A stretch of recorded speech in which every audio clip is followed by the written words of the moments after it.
Assalamualaikum warahmatullahi wabarakatuh. Perkenalkan, nama saya Muhammad Izul Haq, NIM 530 201 864.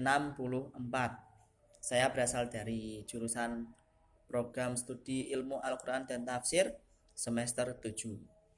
Pada kesempatan kali ini, saya akan sedikit menjelaskan atau sharing terkait dengan materi tentang teori hermeneutika pembebasan oleh Farid Essayg.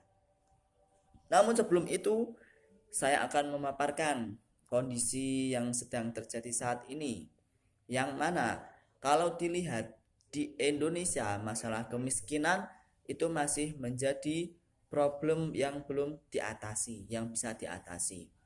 Nah, dari kemiskinan ini terlihat bagaimana orang-orang yang lebih kaya justru diunggulkan, sedangkan orang-orang yang miskin itu dipinggirkan.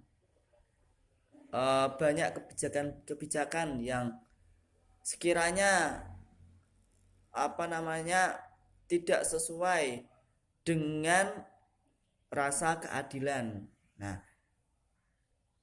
bagaimana solusi agar bisa mengatasi masalah tersebut? Nah, jawabannya adalah saya akan mencoba menjelaskan sebuah solusi dengan menggunakan hermeneutika pembebasan Farid Essayg. Nah, langsung saja sebelum itu, siapa sih tokoh Farid Essayg itu dan apa perannya bagi perkembangan tafsir di dunia, terkhusus di Indonesia? Nah, Farid Essayg itu termasuk tokoh yang berasal dari Afrika Selatan, yang mana dia memiliki keinginan untuk membebaskan masyarakat, terutama yang memiliki kulit hitam, itu agar terbebas dari penindasan dari orang-orang kulit putih, terutama dari kaum atau rezim apartheid, yang mana rezim ini sudah melakukan berbagai penindasan, kekerasan yang itu menyalahi hak asasi manusia, yang mana sangat bertentangan dengan apa yang ingin dicapai oleh negara-negara yang ada di dunia, yaitu mewujudkan hak asasi manusia, terutama tentang keadilan seperti itu. Kemudian Farid Essayg ini hidupnya sangat memprihatinkan, sangat miskin, jadi dia berusaha untuk membebaskan itu semua, sehingga beliau belajar ke berbagai sekolah yang terkenal, berbagai negara yang ilmunya lebih maju, sampai pada akhirnya beliau bisa lulus dan menciptakan berbagai karya yang sudah terwujud baik di jurnal, buku maupun yang lainnya seperti itu. Kemudian terkait Al-Quran, ini Farid Essayg itu memandang bahwa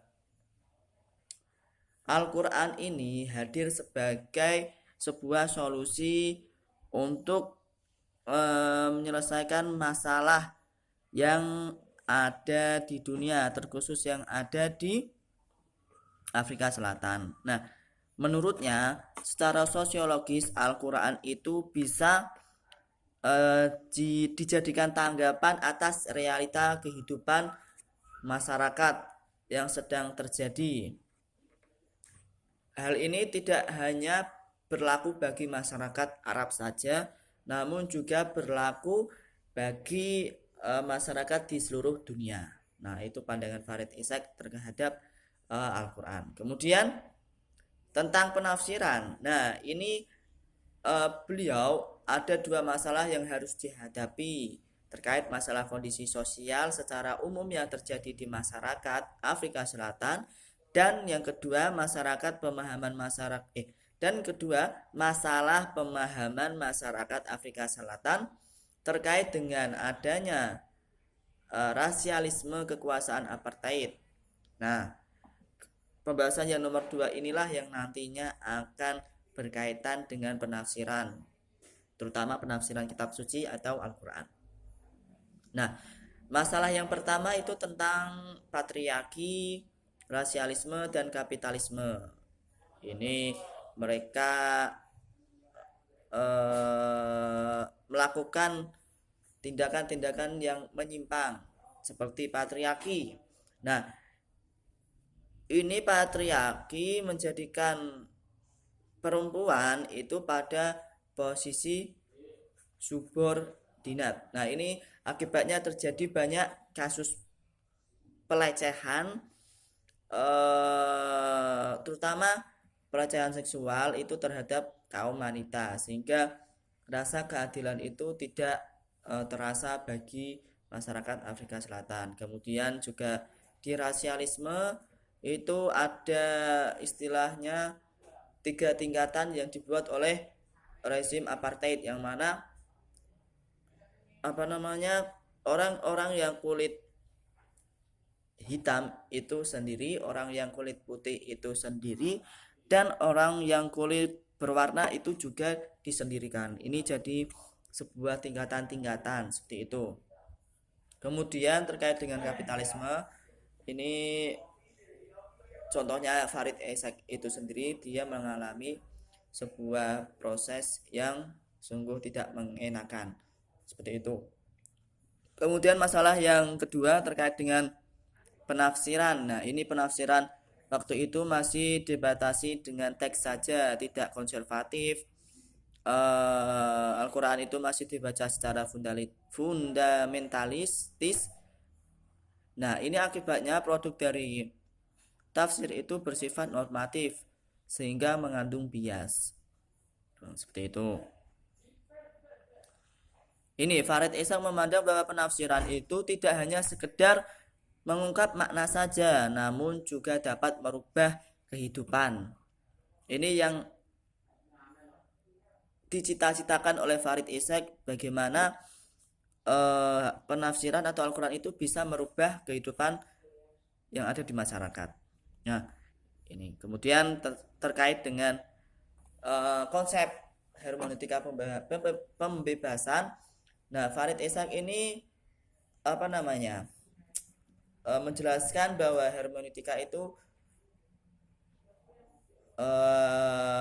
cara kerjanya itu dilandasi dengan beberapa hal, antara lain yang pertama itu manusia tidak akan terlepas dari pengalaman pribadi dan sosial yang membentuk keutuhan eksistensinya membaca Al-Quran atau teks. Kedua, manusia memiliki usaha untuk memberikan pemaknaan terhadap sesuatu yang sedang dibaca. Kemudian berdasarkan Al-Quran, manusia akan sampai pada titik keyakinan yang benar. Kemudian adanya doktrin formal yang menjadi pernyataan pada hasil kerja intelektual yang telah berlangsung berabad-abad. Nah, ini dipengaruhi oleh perselisihan religio politik. Kemudian studi Al-Quran itu masih kaku, ada asbabun nuzul, kemudian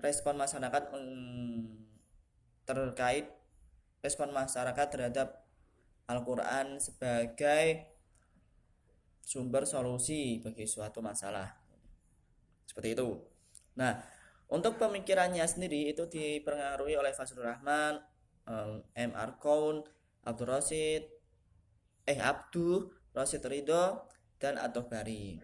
Rujukannya itu diambil dari ulama-ulama klasik seperti Dahlawi, At-Tabari, Ar-Razi, Syihabuddin Al-Baghdadi, dan lain sebagainya, dan beberapa tokoh lainnya. Seperti itu. Nah, kemudian Farid Ishaq itu lebih dominan pada teori double movement yang dibawa oleh Fazlur Rahman, serta Arkon, yaitu teori regresi progresif. Nah, itu dia menjelaskan bahwa untuk menghidupkan isi Al-Quran itu caranya dengan melakukan penafsiran, sehingga nanti akan ditemukan sebuah solusi untuk menyelesaikan sebuah masalah, terutama masalah yang sedang terjadi di Afrika Selatan. Nah, kemudian bagaimana sih penerapan hermeneutika pembebasan Farid Ishaq terhadap kemiskinan di Indonesia. Nah, ini bisa dilihat bahwa Indonesia itu kan sedang mengalami kemiskinan. Nah, bisa penafsiran itu bisa pembebasan kemiskinan itu bisa dimasukkan ke hermeneutika pembebasan. Ini juga sudah terdapat dalam Al-Quran, dalam Quran surat Ali Imran ayat 110. Nah, ini isinya terkait dengan umat ya. Umat, ada yang beriman juga ada yang tidak beriman. Nah, kata kunci dari hermeneutika pembebasan ini yaitu adanya takwa, tauhid, manusia, kaum tertindas, keadilan, dan perjuangan. Dari ke 6 ini, nantinya yang pertama tentang takwa. Jika manusia sudah bertakwa kepada Allah, maka dapat dipastikan hidupnya akan tentram, makmur, seperti itu. Kemudian ada tauhid, ya ini juga bersama dengan takwa. Kemudian manusia ini juga berfungsi sebagai orang yang dapat merubah kehidupan. Kemudian kaum tertindas ini yang orang-orang miskin ya. Jadi dia berusaha untuk keluar dari kemiskinan. Kemudian ada rasa keadilan, ini tujuan utamanya dari kehidupan. Yang terakhir ada agar bisa mendapat atau mencapai rasa keadilan itu harus diadakan dengan perjuangan yang harus dicapai dengan sungguh-sungguh. Maka oleh karena itu, apabila keenam ini tercapai, maka dapat dipastikan bahwa kemiskinan yang terjadi di Indonesia itu akan hilang dan berganti dengan rasa-rasa keadilan.